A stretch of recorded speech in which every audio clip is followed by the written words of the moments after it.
Hi guys, Whiteside here with another World of Tanks gameplay commentary video. In this video I'm going to be using the T14, which is a Tier 5 premium American heavy tank. It's premium because you have to spend real money on it, and it's I think $4.99, $5.99, something like that. It's not too bad, but it's not a great tank, so I wouldn't recommend buying it.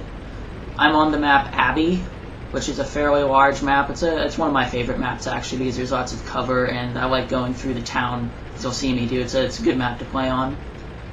Something I've actually decided to do in my videos from now on is give some historical background to the tank I'm using, so in addition to tactical tips and stuff like that, what few I have to offer. Also tell you a little about the tank historically.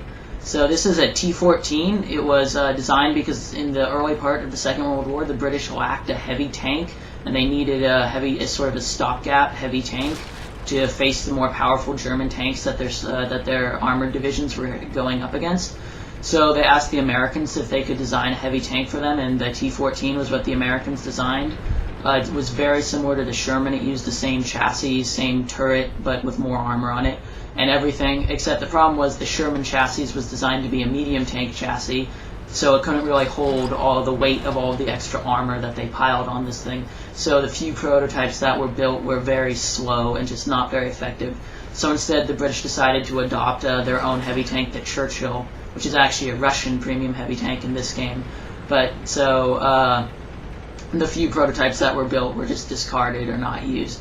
But in the game, of course, you can use it, but in real life, obviously, it was never used in the war to any extent, unlike most of the other tanks in this game. And I can kind of tell why, because this thing is just slow and lumbering and not very maneuverable. And the other thing is its gun is very weak. It uses the same gun as the Sherman, and you can't upgrade the gun, so its gun is sort of underpowered. So it's a bad combination. It's a weak gun on a slow, kind of vulnerable chassis. The one advantage it has very good armor for its tier, and it also has a fair amount of health. So it has a lot of disadvantages, but it can take hits, which is about the only thing it can do. But because it's a premium tank, you get a lot more money when you win a match with it. So that's why I have it. It's more of a money maker than like an actual good tank. But I managed to do fairly well. I think I get 2 or 3 kills in this match, which isn't half bad.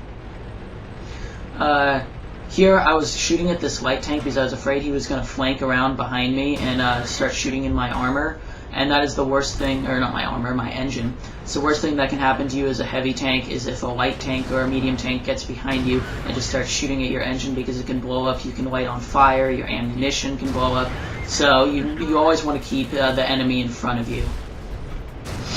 Right there I think I killed a Ram 2, which was another premium tank in this game.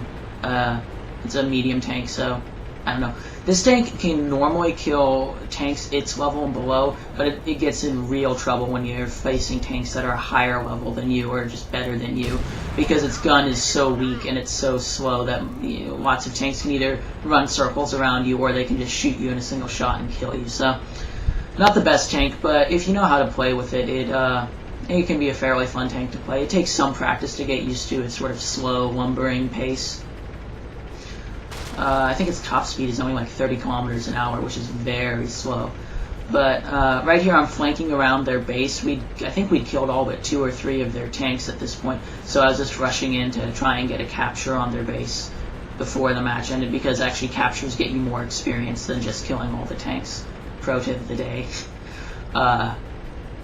Yeah, I think they were rushing our base with their last couple tanks, but whatever. I was too slow to get back to our base in time to defend it, so I decided to just sit on their base until the end of the match. Get some extra points for me and my team.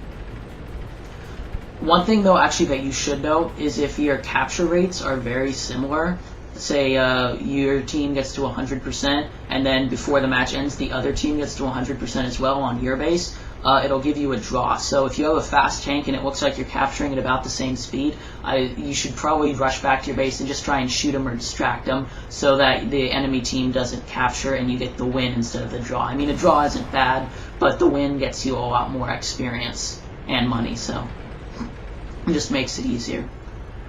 So I think this match is almost over. I think there's about 15 seconds left and then just the end of the game. So guys, if you liked it, give it a thumbs up or a comment. If you want to see more videos like this, you can always subscribe to my channel. I'll put a little link somewhere on the video. And yeah, just have a good day. Thanks for watching, guys.